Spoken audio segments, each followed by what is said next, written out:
We've had the privilege of speaking with the incredible filmmakers of our treasured program, Dance as a Cultural Language.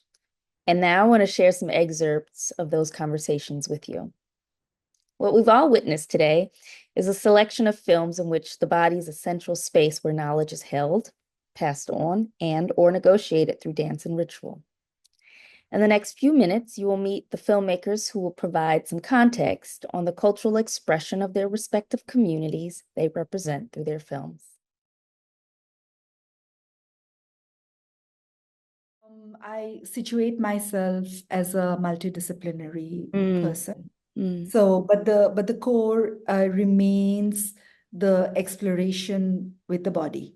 Yeah. So that's the central, and around it are the other research areas through through film, mostly now, but also through indigenous knowledge system, through performance, through immersive journeys with ethnography and education.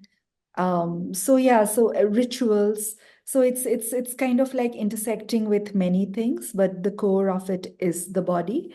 And I think like filmmaking really brings it all together for me. I come from the northeast of India, from a place called Assam. And in the neighborhood of the Northeast is the place Mizoram, from where my film is from. Um, this place has a lot of indigenous communities, tribes, and non-tribes. And this region of India has also a very displaced relationship with the center. So there has been a lot of political movements, a lot of biases that it has had to fight over time with the center. And specifically, I have been impacted by the changes and by the impact to the human non-human relationships as part of the geopolitical history and the emergent journey of the political, the economic context of the region. So my personal practice started with dance, but then it intersected with theater, it intersected with community, and with some healing modalities and with education. You know, it's just I never see this as binaries, like, you know, that this is one practice, and but it's interconnected for me.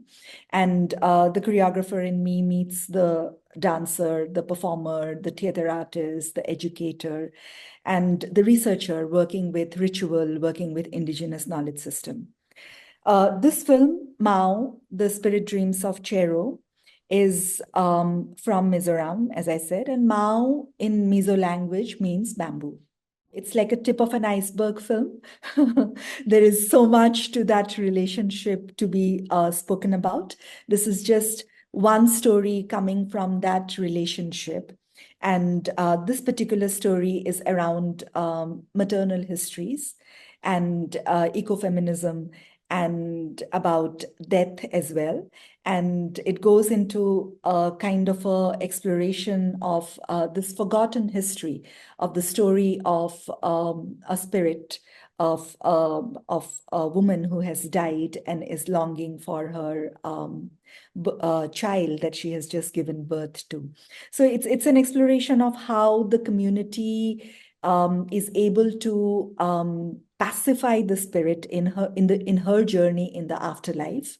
And yeah, it really spoke to me in its various ways of existence of being able to listen to each other and being able to also remember this story and this maternal history. So I felt it was an important story for me to explore and to bring it out, and specifically in today's context of climate and cultural stories which are at stake. Yeah. I love that you talk about listening, and I would love to hear a little bit more of your practice of listening, because one thing to listen just to the people, you go to a space when you're researching, you're listening to the people, what they're saying, but I think you're also listening with your body, and maybe you want to elaborate on those different aspects of listening.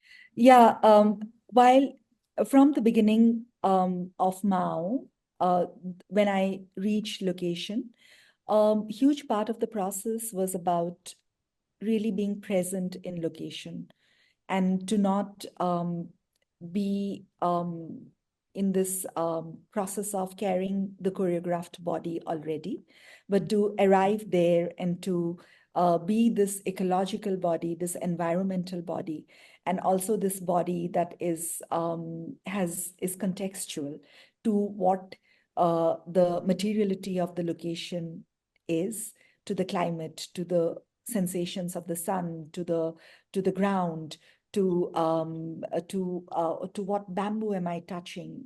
Is it the one that is green? Is it the golden bamboo?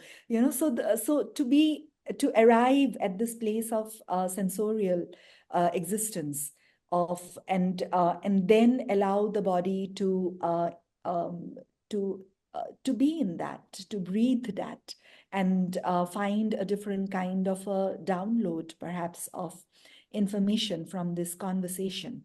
And then from that, go into a state of improvisation, of moving, which is absolutely ephemeral. It is very, very temporal, and it is only of that particular moment in that particular day. And I think right from the beginning, from the first day of shoot itself, I I was uh, locating myself in that particular context. I became a bamboo body from day one. It was not my human body, but it was a human body in conversation with the bamboo. And and in that way, I feel that I always speak about this secret life of a location. When I arrive at the location, it's not what I see on location, that that's a bamboo, that's this is what it is, but to really be in location and to listen to things and to arrive at some information which can only be found and discovered on that particular moment in that particular location. And that is a practice of listening, and that is a practice of embodiment, of being in the present. And I think that is something which helps me connect dance and the practice of the body and my breath and my thought and anthropology. Mm. Being an anthropologist, I think all of it kind of comes together in that moment for me.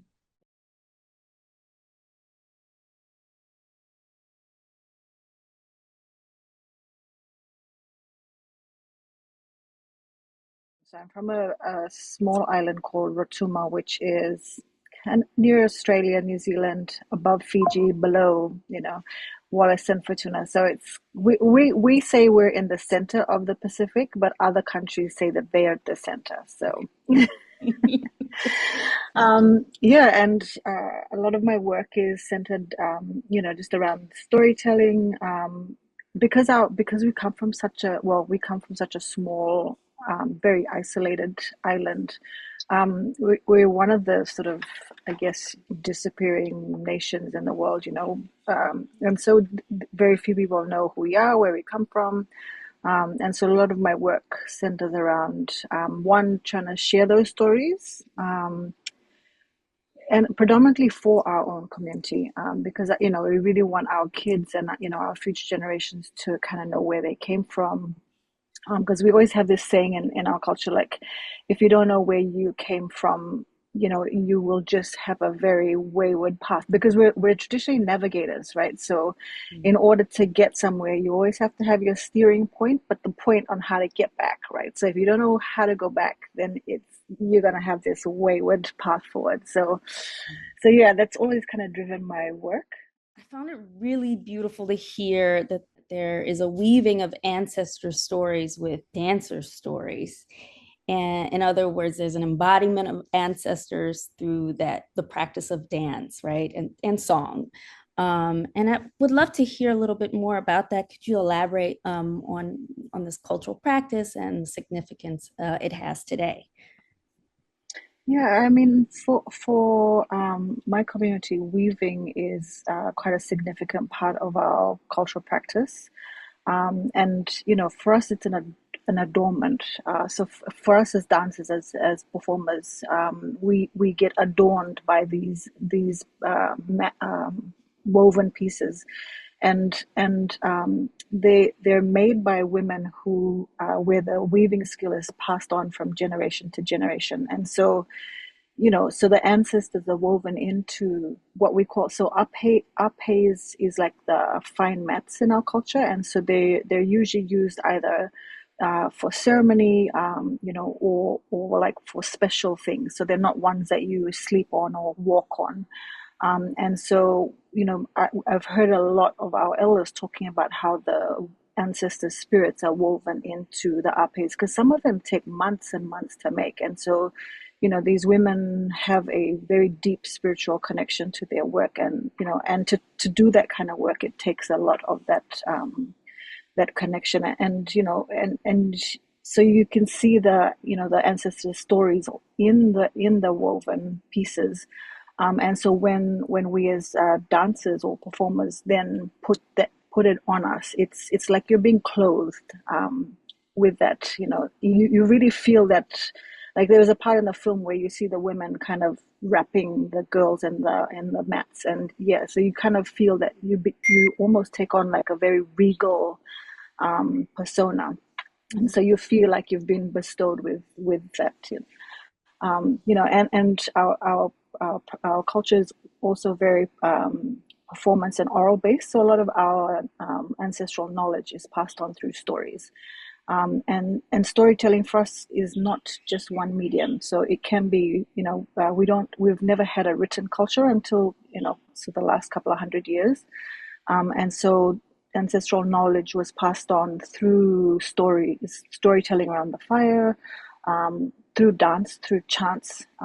And so when a lot of our people were displaced from our island, a lot of the history continues to be captured in dance and in chants and in the grandmother stories. And a lot of them is, it's not just about telling a fantasy tale, but there's a lot of cultural knowledge in it, and lessons, lessons on how to look after the land, lessons on how to look after the ocean, even maps on how to navigate from one place to the next are often passed on through chants and storytelling.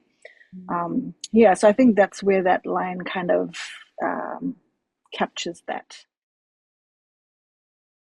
So I'm Gabri Christa, the director, producer, writer, choreographer, etc., of Kankantri, the silk cotton tree. The film is done and filmed in Suriname with the people of Suriname. And Suriname is a small country in South America. It was former Dutch Guyana. It's part of the Amazon. When I say it's a small country, the land mass is not that small, but it has 500,000 people only in a really big country. And so that maybe also explains all the interweaving a little bit. I was born and raised in Curacao, where it was also a Dutch colony. I think mostly when I went to Europe first to study at the School for New Dance Development is when I became aware that, yes, I am also Dutch, but I'm also not Dutch. And so got really interested in a lot of the histories, which I have to say I knew a lot about because I had very progressive teachers in high school.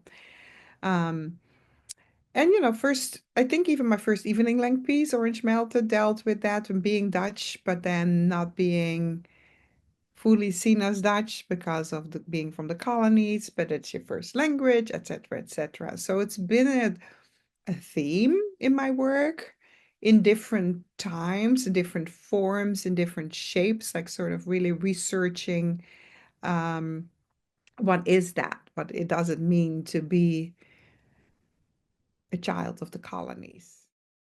This and the story actually mostly for this film begins of me visiting as a grown-up Suriname when I got a Guggenheim for choreography. And I wanted just to study the dances of the Maroons. Suriname also has the largest Maroon society of all of the Caribbean. So Maroons are runaway enslaved people, and they gained their independence already in 1700. And they live deeply deep in the Amazon, mostly across the rivers, as um, in these villages. I mean, thousands and thousands of them still, and they have different tribes. They've also maintained a lot of their heritage. And so much so that people from Ghana, which some of them, they can have the lineage from the Ashanti, came to learn certain rhythms that were no longer existing in Ghana, but still in Suriname. So that's how preserved a lot of it was slash is. And so I went on to one of the villages, and you see that particular part of the dance in the film with the dances with the little beads around the ankles. And those are descendants of the free enslaved, of the Maroons, the Njuka people. But how this film was made is when I was researching all those dances and for mostly the Maroon people, I came to the synagogue, which is where this film is filmed. Like it's sort of in the story. The protagonist never leaves the synagogue, just in her brain. That's kind of the premise of that. And I just walked in Paramaribo, which is the capital, um, and I sat down and I got goosebumps. I was really overwhelmed by this synagogue. This particular synagogue really like touched me like deeply, moved me. And so when I came home in New York to New York, I called my dad in the Netherlands and I was like, "What's the story with your dad?" Looking at the picture, I was like, "Well, he's clearly also mixed race, as is my grandmother, but my grandmother's story, I know it's like marriage of an enslaved, formerly enslaved African woman with a Chinese man, one of the contract workers. So I know she's half Chinese, looks very Chinese. And then my granddad, who I never met, but is, also a Creole mixed person. And my dad told me that we have some Jewish in there. And so that said, and this is about 20 years ago. So it set me on this long journey in uncovering my lineage, sort of the Jewish lineage that I have as well. Yeah, it's really fascinating to see the multiple influences, the historical influences, but then also the personal influences intertwined in your film. The connection of all the different people comes out of the enslaved, right? Because after the abolishment of slavery, the Dutch imported people from Java, Indonesia, which we see, from India, lower class, most likely, and from China. Those are the three, but from Java, Indonesia, specifically that island. And they came to work on the plantations and other things. But what everybody believes in the country, you see these giant cotton trees, and this is not unique to Suriname actually, but there it's like you just see these really big trees that nobody ever cuts down because they are believed to house the ancestors. Mm. The tree is also the symbol of the ancestors, and you only see the tree in the end when the shaman, indigenous shaman woman, does the wasi, the ritual with the main character. So I wrote the script, Mhm. very detailed. I did the research, but once I knew I had money, I went and um, well, I first went to see if I still wanted to make the film because when I finally, I was like, do I still want to tell this story? Like maybe I've been and moved. And I wanted to tell the story, but I didn't want to tell the story as like an didactic history of Suriname. You know, you can talk to me and I can give you the information, but I really wanted to do it based on the feelings and the spaces and the places. So I knew I wanted to do a wasi as a ritual, and that's what the ritual is. And I knew I wanted to do a winti pre, which is the ritual, which is kind of the voodoo for Suriname, but it's called winti.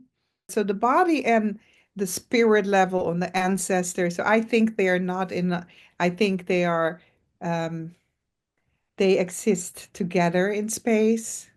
And some people feel it and some people don't. And I believe that they're there. So when she's there, she picks up all these different things. And, you know, we do that when in a dream. We dream and we're fine. Then we wake up, we were in another country. But I didn't want to do it as a dream sequence. I just wanted to have the presence of the ancestor in both the body and in the space, because for me, it's also that those sites and spaces live. Also, just want to congratulate you on, first of all, making this gorgeous film, and second of all, winning our festival. Everybody, woo, woo, woo! Thank you, thank you, thank you. That is amazing. I love that. Thank you. Oh, Thank you. Thank you so much for talking and being there. Thank you.